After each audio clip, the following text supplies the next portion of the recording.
Welcome to S M tomato. ముందుగా అందరికీ నమస్తే. ఈరోజు గురువారం 8వ తేదీ జనవరి 2026 సంవత్సరం. ఈ వీడియోలో చింతామణి వడ్డిపల్లిలో టమాటా ధరలు ఎంతవరకు వేశారో చూద్దాం. ముందుగా చింతామణిలో 14 కేజీల బాక్స్ ధరలు చూసుకుంటే మిక్సింగ్ కాయలు 50 రూపాయల నుంచి మొదలై 100, 110 రూపాయల వరకు మిక్సింగ్ కాయలు పలికాయి. సెకండ్ క్వాలిటీ కాయలు 110 రూపాయల నుంచి మొదలై 150, 200, 220 రూపాయల వరకు సెకండ్ క్వాలిటీ కాయలు పలికాయి. క్లాస్ కాయలు 230 నుంచి మొదలై 280 రూపాయల వరకు క్లాస్ కాయలు పలికాయి. ఈ రోజు చింతామణి మార్కెట్ లో 14 కేజీల బాక్స్ సూపర్ టాప్ చూసుకుంటే 320 రూపాయలు వేయడం జరిగింది, 320 రూపీస్.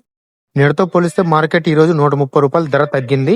ఇక వడ్డిపల్లి మార్కెట్ లో 15 కేజీల బాక్స్ ధరలు చూసుకుంటే మిక్సింగ్ కాయలు 40 రూపాయల నుంచి మొదలై 50, 80, 100 రూపాయల వరకు మిక్సింగ్ కాయలు పలికాయి.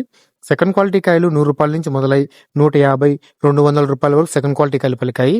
క్లాస్ కాయలు 200 నుంచి మొదలై 250, 300 రూపాయల వరకు క్లాస్ కాయలు పలికాయి. ఈ రోజు వడ్డిపల్లి మార్కెట్ లో 15 కేజీల బాక్స్ సూపర్ టాప్ చూసుకుంటే 320 రూపాయలు ఇవ్వడం జరిగింది, 320 రూపీస్. నేటితో పోలిస్తే ఈ రోజు మార్కెట్ 80 రూపాయల ధర తగ్గింది. నా వీడియో నచ్చితే లైక్ చేయండి, ప్లీజ్ సబ్స్క్రైబ్ చేయండి.